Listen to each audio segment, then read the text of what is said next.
El título del mensaje de esta mañana no es un título peyorativo, no lo considero tampoco despectivo. La señora gorda y el reino más bien responde a un libro que fue escrito en 1995 por el pastor George Knight, que ha sido un prolífico escritor, tiene docenas de libros, y él escribió este libro titulado así. No sé si está en español, está en el inglés, es La señora gorda y el reino. Y en ese libro, el pastor George Knight relata una parábola titulada de la misma manera, diciendo la parábola de una señora gorda que se disponía a ir a un buffet y después a irse de shopping. Sin embargo, esta señora regresa después de las compras desenfrenadas con tantas cosas que compró que ya no puede entrar a la casa. La señora trae un sobrepeso por dentro y también trae un sobrepeso por fuera. Y el pastor Knight compara a la iglesia con esta señora gorda, diciendo que nosotros como iglesia somos semejantes a esa dama porque solamente estamos pensando en nuestra propia comida. Nuestro mensaje, nuestra predicación, nuestra doctrina, nuestros programas, nuestras actividades, y traemos demasiado sobrepeso que no nos permite cumplir la misión para este tiempo. Y de eso vamos a hablar esta mañana. Vamos a inclinar el rostro y orar. Señor, estamos delante de tu palabra y al abrirla pedimos que el Espíritu Santo pueda traernos claridad de mente y de pensamiento. Oramos también para que tu presencia se deje sentir y notar en este momento, no solamente aquí en el templo, sino también en los corazones de todos nuestros hermanos que siguen esta transmisión. Oramos en el nombre de Jesús. Amén. Vamos a abrir la Biblia en el primer libro de la Biblia, el libro de Génesis, capítulo número 1. Génesis, capítulo número 1.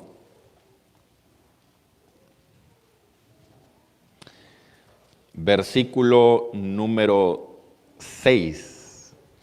Vamos a leer lo que Dios hizo allí en el segundo día de su creación. El libro de Génesis, capítulo 1, versículo número 6, 7 y 8. Dice así: Luego dijo Dios, haya qué cosa, iglesia, dígamelo fuerte. Haya expansión en medio de las aguas y separe las aguas de las aguas. E hizo Dios la expansión y separó las aguas que estaban debajo de la expansión de las aguas que estaban sobre la expansión, y fue así. Versículo 8. Y llamó Dios a la expansión cielos, y fue la tarde y mañana el día segundo. El día segundo Dios hizo la expansión. La palabra expansión, entiendas en el término de expanderse, de ampliarse, de hacerlo más grande. Dios hizo la expansión del firmamento y de los cielos, que viene siendo el espacio atmosférico. Encontramos desde el mismo principio en el capítulo 1, un principio que va a permear la Escritura. El principio de expanderse, de multiplicarse, de ampliarse, de hacerlo más grande. Mire lo que dice el libro de Génesis capítulo 1, y ahora mire el versículo número 28. Génesis capítulo 1, versículo 28. Dice: y los bendijo Dios y les dijo: fructificad y multiplicaos, llenad la tierra y sojuzgadla, y señoread en los peces del mar, en las aves de los cielos, y en todas las bestias que se mueven sobre la tierra. Hermanos, desde el mismo Edén, Dios le dio la orden a Adán de multiplicarse. El principio del reino, desde el Génesis hasta el Apocalipsis, es el principio de expansión, de ampliarse, de extenderse. A través de la Escritura, Dios nos llama a multiplicarnos, a crecer, a ser fructíferos. El reino de Dios nunca ha estado confinado a estar en el mismo sitio y en el mismo lugar y del mismo tamaño. El reino de Dios ha estado diseñado para crecer, para expandirse, para multiplicarse. Observe lo que dice el libro de Mateo, el Evangelio según San Mateo, capítulo número 1. Perdón, es Marcos. Vamos a ir a Marcos, capítulo número 1. Versículo 14. Marcos, capítulo número 1, versículo 14. Marcos 1:14. Después que Juan fue encarcelado, Jesús vino a Galilea predicando el evangelio del reino de Dios, diciendo: el tiempo se ha cumplido y el reino de Dios se ha acercado. Arrepentíos y creed en el evangelio. Ahora, noten, hermanos, que Jesús en el verso 15 no dice que el reino de Dios ya está aquí. Eso no lo dice. Dice que el reino de Dios se ha acercado. Literalmente quiere decir, se viene acercando, pero todavía no está. Aunque más adelante Jesús luego va a expresar, el reino de Dios ya está entre vosotros. Pero cuando inicia su ministerio, Él anuncia que el reino todavía no está, pero que se viene acercando. Jesús tiene en mente algo, el mismo principio que acabamos de mencionar de Génesis hasta el Apocalipsis, un principio de ampliarse, de extenderse. Mire lo que dice el Evangelio de Marcos capítulo 3, Marcos capítulo número 3, versículo 13. Marcos capítulo 3, versículo 13. Dice: después subió al monte y llamó así a los que él quiso y vinieron a él. Y estableció a 12 para que estuviesen con él y para enviarlos a predicar. Jesús llega representando el reino, pero Él quiere que este reino se expanda y comienza a llamar a 12 apóstoles. Hasta aquí, humanamente hablando, parece ser que el reino consta de los 12 apóstoles y de la persona del Señor. Mire lo que dice el libro de Hechos, capítulo número 1, versículo número 15. Hechos, capítulo 1, versículo número 15. Este es un pasaje que ocurre después de la muerte de Cristo, después de la ascensión del Señor. Dice el versículo número 15 de Hechos 1: en aquellos días, Pedro se levantó en medio de los hermanos y los reunidos eran como ¿cuántos, iglesia? Entonces el Señor llega, llama a 12, pero cuando el Señor ascendió a los cielos, ahora hay 120. Parece ser que el reino de los cielos va creciendo, se va expandiendo. Observe el capítulo 2 de Hechos, Hechos capítulo número 2 y versículo 40. Hechos 2 y verso 40. Y con otras muchas palabras testificaba y les exhortaba diciendo: sed salvos de esta perversa generación. Así que los que recibieron su palabra fueron bautizados, Y se añadieron aquel día, ¿cuántos? Como 3,000 personas. Primero es el Señor, después son 12, luego vienen 120 y ahora son 3,000. Observe lo que dice el versículo 47. Hechos 2:47. Alabando a Dios y teniendo favor con todo el pueblo. Y el Señor añadía cada día a la iglesia los que habían de ser salvos. Ahora yo le pregunto, ¿qué quiere decir esa expresión que el Señor añadía cada día a la iglesia a los que habían de ser salvos? Quiere decir que todos los días había bautismos. Todos los días la iglesia del primer siglo estaba bautizando. Una vez que los cuentan, no es porque es gente que está oyendo la palabra. Es gente que ha creído y que se ha bautizado. Capítulo 4 del libro de los Hechos, versículo 3. Dice, Hechos 4:3, y les echaron mano y los pusieron en la cárcel hasta el día siguiente porque era ya tarde, hablando de Pedro y Juan, verso 4. Pero muchos de los que habían oído la palabra creyeron, y el número de los varones era como 5,000. Pero no está contando a las mujeres y no se están contando los jóvenes o menores. Entonces primero son 12, luego crecen a 120, luego bautizan 3,000, luego bautizan 5,000 hombres. El reino de Dios en permanente expansión. Observe lo que dice el capítulo 6 de Hechos, Hechos capítulo número 6, versículo 7. Hechos capítulo 6, versículo 7.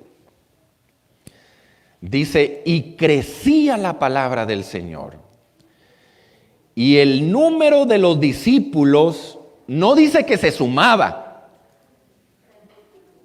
Porque ese se sumaba quiere decir que bautizaron 10, 20, 30. Se multiplicaba, es decir, crecía la iglesia, sí, pero crecía vertiginosamente.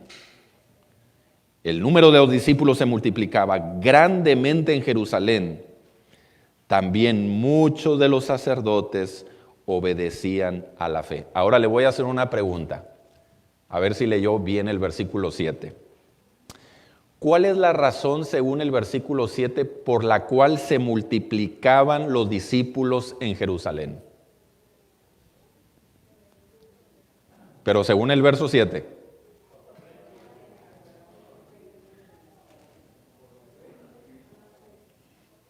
Porque crecía la palabra.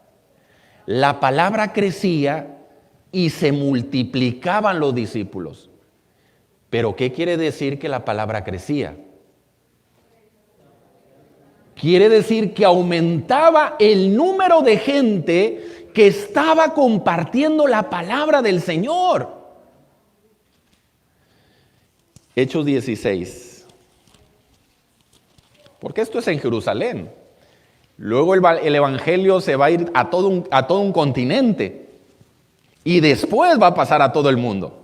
Hechos 16, versículo número 4. Hechos 16, hablando de Pablo y Silas, dice, y al pasar por las ciudades, les entregaban las ordenanzas, entiendas en el sentido de enseñanzas.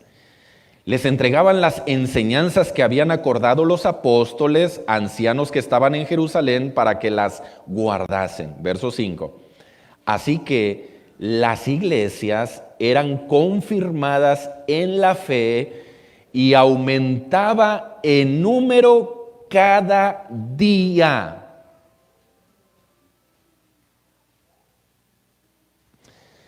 Hermanos, esta iglesia de los Hechos, ¿sabe por qué crecía tan rápido? Porque la iglesia no era de palabras, era de hechos. Eso quiere decir que la verdadera predicación no es un asunto del púlpito, no es un asunto de estar parado en una plataforma y portar un micrófono. Esa no es la verdadera predicación. La verdadera predicación es la predicación de la calle, de las oficinas, del banco, de la escuela. Estos individuos estaban enfocados en los ahogados. Estos individuos estaban enfocados en la gente que estaba fuera de las paredes del templo. No estaban enfocados en la gente que se estaba reuniendo. Sus ojos, su mente, sus pensamientos, sus energías estaban en tratar de arrebatarle las almas al enemigo. Hay un famoso predicador, ya falleció, Billy Graham, muy conocido. Él dijo: Dios no manda a los pecadores a buscar una iglesia. Más bien, Él ordena a la iglesia a buscar a los pecadores. Hace unos años atrás estaba viajando de aquí, de McAllen, a la ciudad de Houston. La verdad no recuerdo el motivo de esa ida para allá. Pero recuerdo que viajé en autobús. Me fui en autobús de McAllen a la ciudad de Houston. Los que alguna vez han viajado en autobús a Houston saben que los autobuses hacen 2 o 3 paradas en distintos puntos. Mayormente son centros de conveniencia, gasolineras. Y yo me bajé en un cruce que viene siendo el 59 y la Hillcroft. Ahí es un punto de parada. Salí casi a la medianoche y estaba llegando a la ciudad de Houston poquito antes de las 5 de la mañana. Pero cuando yo llegué y saco mi maleta del autobús, sorpresa, estaba lloviendo. Y la gasolinera, pues estaba cerrada la tienda, porque en muchos lugares cierran por las noches, y una vez que sale el sol, abren la puerta de la tienda. Y estaba lloviendo y no tenía dónde meterme, y encontré solución parándome afuera de la tienda en un pequeño techito que más o menos tenía como un pie o un pie y medio. Allí estaba yo recargado en la pared, 5 de la mañana, cuando de repente llega un hombre con traje, corbata, bien vestido, y se pone delante de mí. Trae su Biblia en la mano y la abre para compartirme un poco de la palabra de Dios. Era un testigo de Jehová. Era un testigo de Jehová. Y cuando él iba a compartirme la palabra, le dije con todo respeto, le digo: hermano, pero no necesitas hacerlo. Mira, además te estás mojando. No necesitas hacerlo. Está de más que me trates de enseñar la palabra. Le dije, el hecho de que tú estás aquí a las 5 de la mañana y está lloviendo, ya me estás diciendo todo. Hermanos, nosotros a veces somos muy buenos para criticar otras denominaciones, pero si hay algo que tenemos que aprenderle a los testigos de Jehová, es el celo por predicar la palabra de Dios. No estoy hablando de la calidad de enseñanza y la calidad de doctrina. Me refiero a la sinceridad y el celo de compartir con otros la palabra de Dios a cualquier hora y bajo cualquier clima. Mire lo que dice el libro de los Hechos. Hechos, capítulo número 17. Hechos 17. Vamos a leer ahí el versículo número 16. Hechos 17, versículo 6.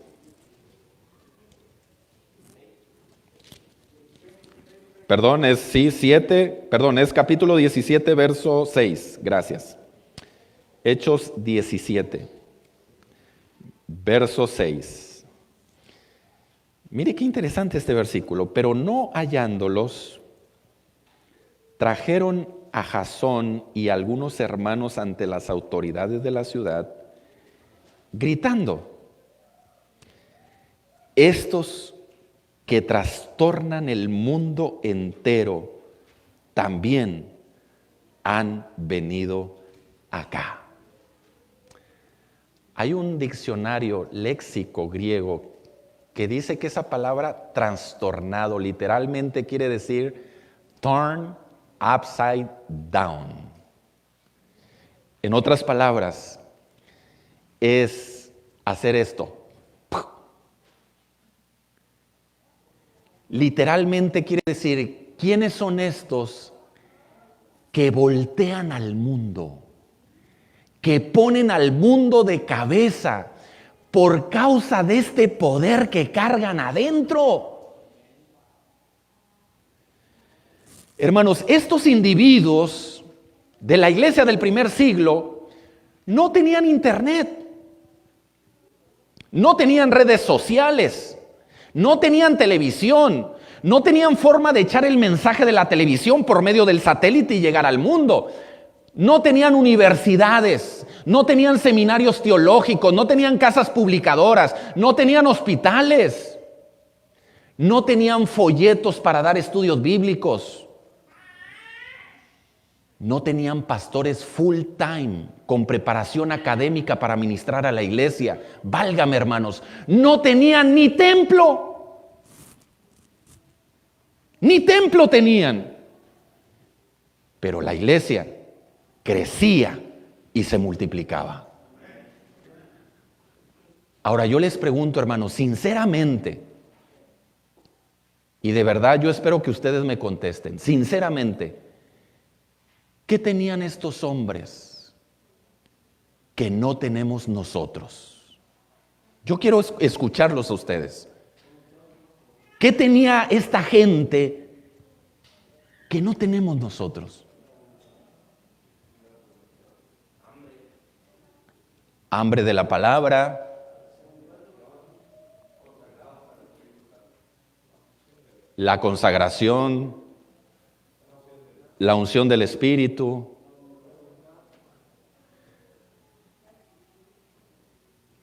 Hermanos, estos tipos se dejaban transformar por el Espíritu Santo, y cuando el Espíritu Santo realmente los transformaba, el mismo Espíritu Santo que los transformó era el mismo Espíritu Santo que tocaba los corazones.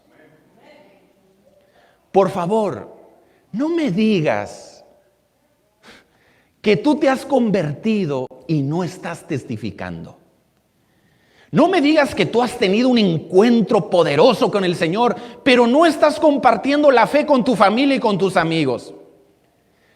No me digas que tú te has bautizado y es fecha que todavía no traes un alma a los pies de Cristo.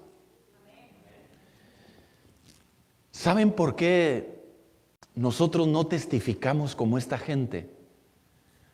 Porque nosotros estamos muy ocupados en las cosas materiales.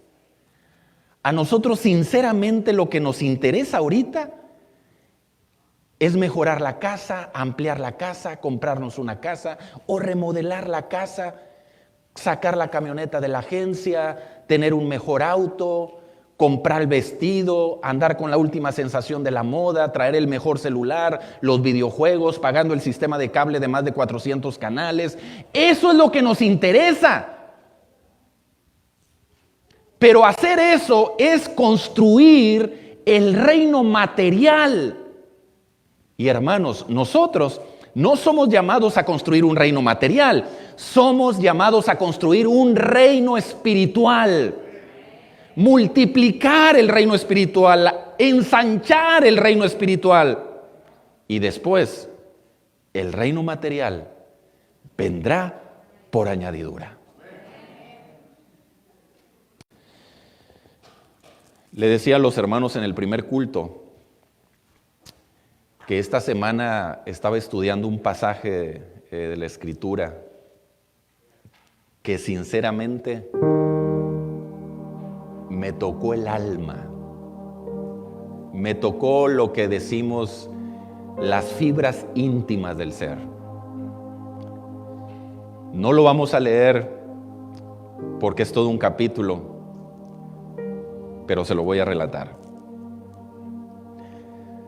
Resulta que Pedro y Juan están compartiendo la palabra, predicando la palabra en la ciudad de Jerusalén.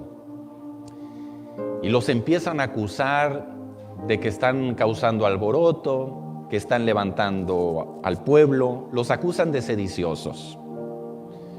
Vienen los alguaciles, la autoridad, los toman presos y los encierran en la cárcel. Escuche, es la primera vez que estos dos individuos están en una prisión. Cuando tú ya has parado en la prisión 5, 8 veces, ya es deporte. Pero cuando visitas la primera vez la prisión y estás allá dentro de la celda, es una cosa muy distinta. Es la primera vez que están encerrados en esa prisión. Y cuando uno los ve encerrados, en el capítulo 4, uno puede pensar que Pedro y Juan van a orar para que por lo menos les den de comer en la cárcel. O van a orar para que no los maten, para que no los vayan a castigar. O van a orar para que no los vayan a azotar. Pero mientras estos tipos están en la celda, ellos comienzan a orar. ¿Y saben qué cosa le pidieron en oración al Señor?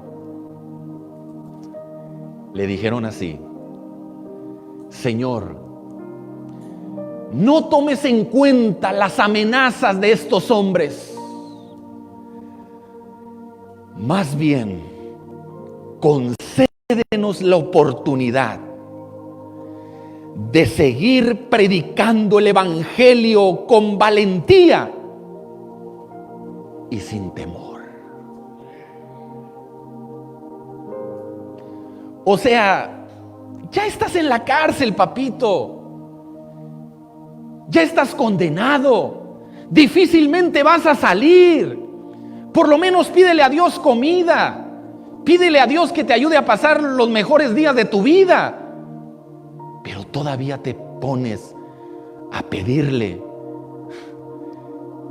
que te dé la oportunidad, después de estar allí encerrado, de continuar predicando el Evangelio con valentía y sin temor. Estos son otros hombres.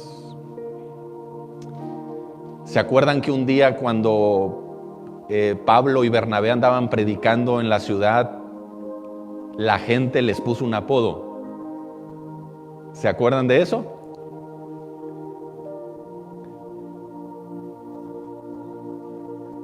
Les pusieron Júpiter y Mercurio, porque la gente consideraba, como eran sus dioses, ellos consideraban que los mismos dioses ya habían bajado a la tierra. ¿Saben ustedes, hermanos, por qué no estamos orando hoy en día pidiéndole a Dios valentía para testificar, osadía para compartir el Evangelio? Porque honestamente no lo necesitamos. No necesitamos pedir valentía. ¿Y saben por qué no necesitamos pedir valentía? Porque uno siempre pide lo que necesita. Pero debo decirte que si realmente tú te quieres poner en el lugar donde el Espíritu Santo vendrá, desde el primer minuto que tú quieras cumplir la misión, te va a ser necesario pedirle a Dios que te dé valentía y que prediques la palabra sin temor. Necesitamos extender nuestras tiendas. Necesitamos multiplicar más discípulos. Necesitamos expandir el reino de Dios. Pero no lo vamos a hacer, hermanos, si solamente venimos el sábado, nos sentamos, damos el diezmo y la ofrenda y nos vamos. No lo vamos a hacer así. Necesitamos realmente un examen de conciencia, un examen del corazón. Necesitamos humillarnos delante de Dios y pedir que su Espíritu Santo venga. Es urgente, lo necesitamos. ¿Cuántos quisieran esta mañana decirle: Señor, permíteme con tu poder y tu ayuda que este año 2021 no pueda pasar sin que yo pueda llevar por lo menos una persona a los pies de Cristo? ¿Quieren decirle eso al Señor? Oremos y mantenga su mano levantada. Padre, gracias por el poder del Evangelio. Este Evangelio tiene fuerza, tiene mucho poder, tiene profundidad. Muchos de nosotros un día fuimos alcanzados por este poderoso Evangelio de la gracia, pero algo ha pasado en el camino, que no arde en nosotros el celo de compartir el Evangelio. Por favor, transforma nuestro corazón. Le damos la bienvenida a tu Espíritu para que nos use con poder. Y muy pronto, Señor, en estos próximos días, semanas y meses, ver tu iglesia crecer y expandirse. Permítenos ver gente llegar a las aguas del bautismo, aceptando a Jesucristo y haciendo un pacto de fe por la eternidad. Gracias, Señor, por tu palabra, porque consideramos que es santa, poderosa y bendita. Y oramos en el nombre de Jesús. Amén. Amén. Vamos a colocarnos, hermanos, todos de pie.